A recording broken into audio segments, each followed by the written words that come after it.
Please give a warm welcome to John Drummond. 30 years in the trenches.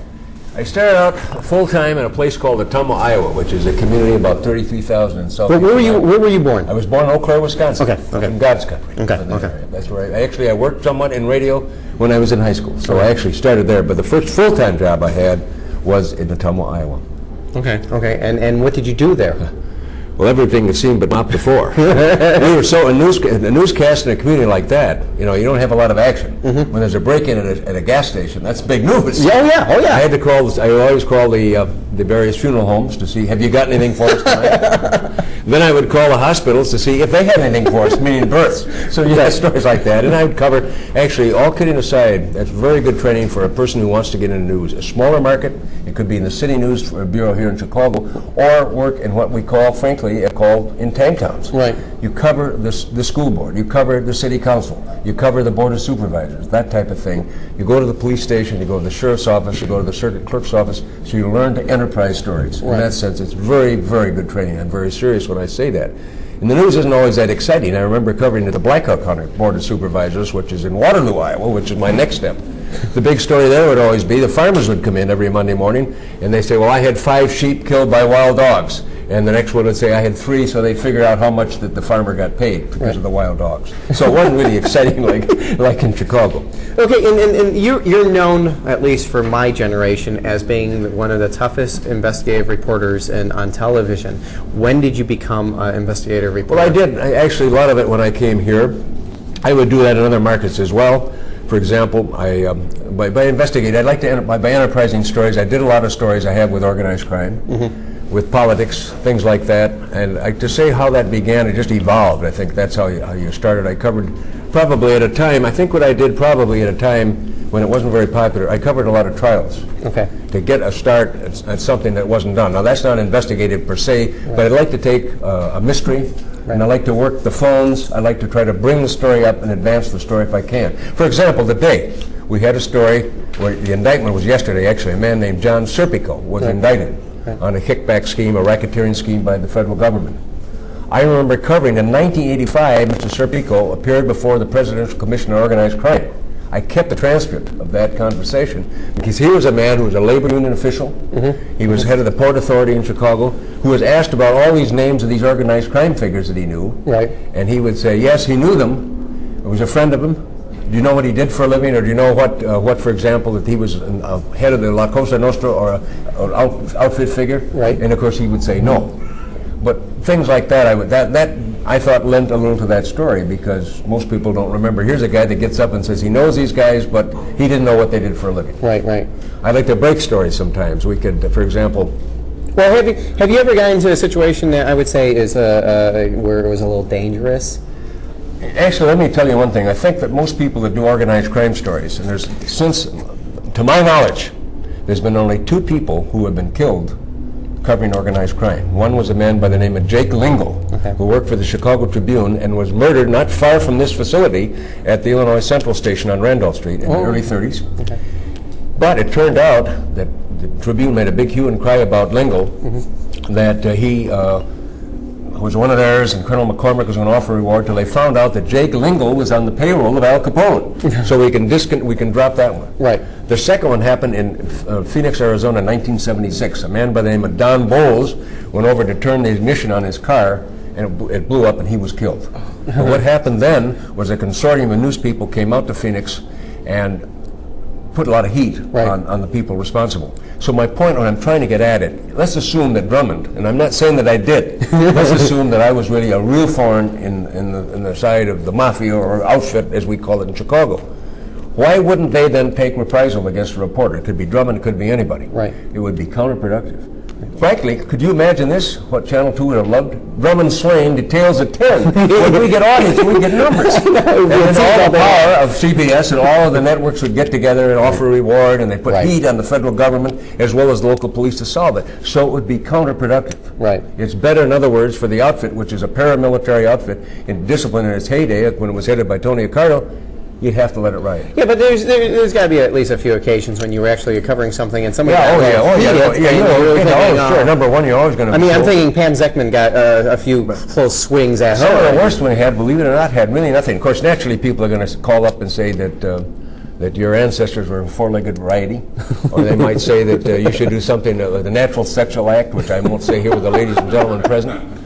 You might have people give you a hard time on the phone. I remember covering one funeral, the guys got in and said, let's run these guys over, this type of stuff. You get stuff like that, warnings, say, take it easy, that type of stuff. But basically, as I indicated before, in my preface, so to speak, you're pretty safe on that. Actually, the biggest problem we had was dealing with extremists one time. I remember at a time, this was a group of Croatian citizens in the southeast side when we had they found some explosives there.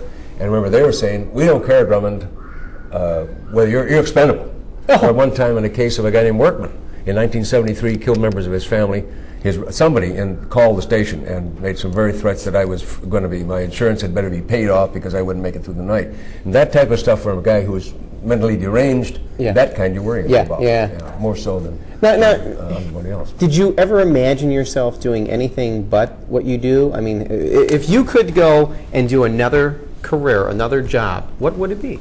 Probably. What happened, probably when I was in high school, I took a lot of debate. At that time, what I wanted to do was to be an attorney. Okay. But then Uncle Sam, that was the Korean War came along, and I spent 4 years in the Air Force. Right. And by the time I got out, I thought, gee, I was 26 years old then, a little over 4 years, and I thought, by God, I'm an old man, and I didn't feel like going to school for 3 more years. I went and got a master's degree instead. I was going to work for the government, but make a long story short, I didn't. I went to work in this business, and I found the water fine. I've been in ever since. I really don't have any regrets in that sense. I liked it. I have a question. Yes, sir. When I watch investigative reports, I always am amazed by something. That the reporter will run into the street or run up to the car and tap on the window and say something like, did you kill, or did you know, or do you really expect him to roll down the window and speak to you about, yeah, I killed them? It was me! Not often, but you never know. I remember one time walking across, a guy, a bank robber or something, got picked up by the police at Lebanon State. He was walking across the street to the squad car, and we popped a question to him. And he said, yeah, I did this or that. And I remember one time in displays, we hollered at the guy, why'd you do it? And he said, because I had to, or something like that. So once in a while, those long shots pay off. So it's always but usually, most people, they'd be smart. If they came out of a building, particularly an organized crime figure, that's been indicted or he's on trial or found guilty, what TV producers love, ladies and gentlemen, is they like some action. The guy comes out of the building and he takes a swing at the photographer, or he runs, or he swears, or something like that. The producers love it. If I was giving in a PR capacity with an outfit guy, here's what I'd have them do. When they come out of the building, I'd say, you can't say much, but say this. I would come out of the building and I'd say, these are scurrilous charges. I'm going to be vindicated by a jury of my peers. Other than that, because we're under litigation, I have nothing to say. And what would happen? The producer would say, hey, he sounds like a nice guy. We can't use that. It's no good. So instead, guys come out, they swing, they run, they curse. It's beautiful. Or put a paper sack over the head. It's great for television. Oh, sure. It's all visual. Oh, it's totally visual. I love that. Now, you also wrote a book, 30 Years in the Trenches. Now, in that book, there's some stories like one where an Asian guy got shot in the head and lived to tell it. That's actually incredible, but it actually happened. He was actually called him Tokyo Joe. His name was Ken Edo. He wasn't any more from Tokyo than you or I were. He's actually Korean extraction. Okay. But he looked after Mr. Edo in the 70s and early 80s, looked after the Chicago mob's interest in what they called the Bolita racket. That was a former numbers game primarily in the Hispanic community. Right. He was a stand-up guy, they thought. Well, he got charged with gambling, and all of a sudden some of his bosses figured, hey, this guy might talk.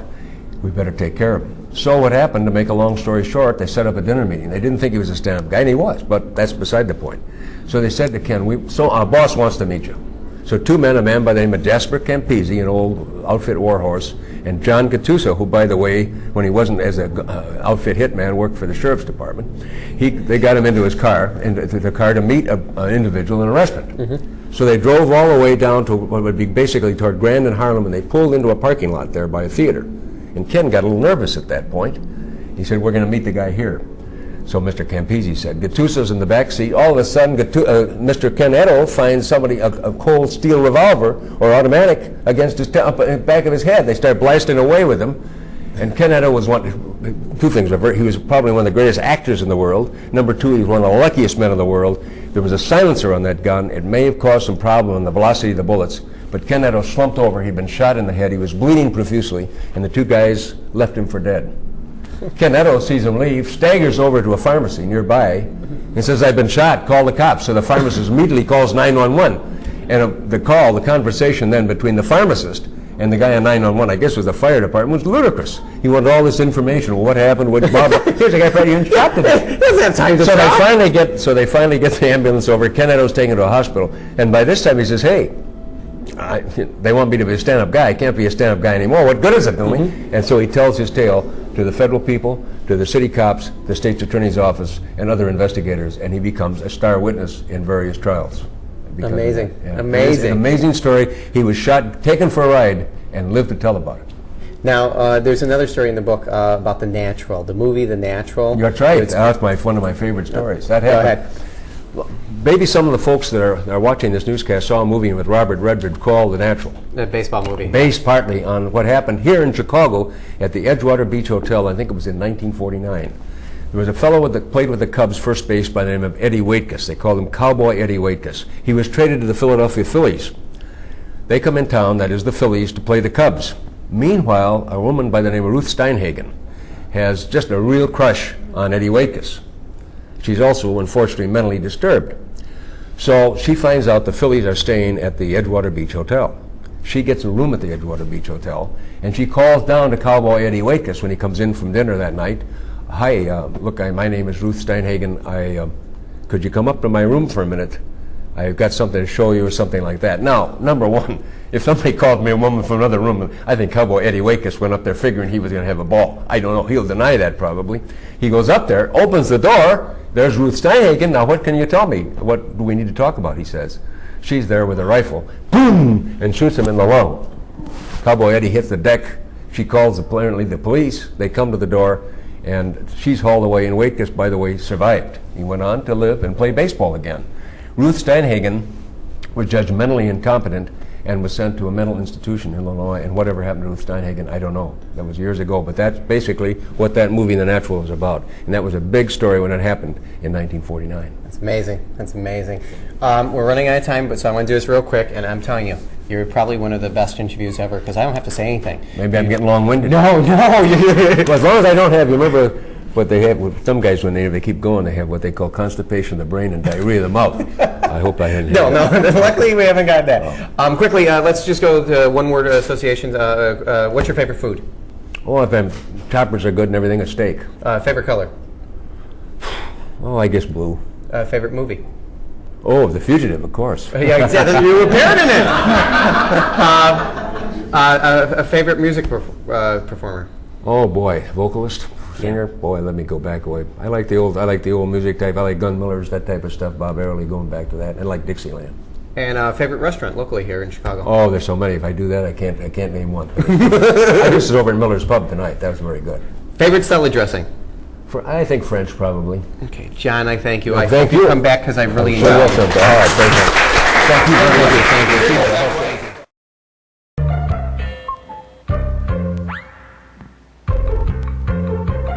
you. So I'm here at CBS 2 and it's Sleeping. Oh, that never happened. well, I'm here from the NUDE HIPPO and I came to see if you guys had anything to say for our 10th anniversary show. You're on the air still at the Big Fat NUDE HIPPO show? Well, happy anniversary. I mean, I love that show and I watch it all the time and congratulations. My favorite episode was the one with Susan Carlson about 2 years ago. That was the best episode you guys have had. Really enjoyed it. Happy anniversary. Anna DeBlantis, Melissa Foreman, Scott McKay, Marcus Riley, Romanoff Laskowski, the all-new NUDE HIPPO, only on NBC5.com.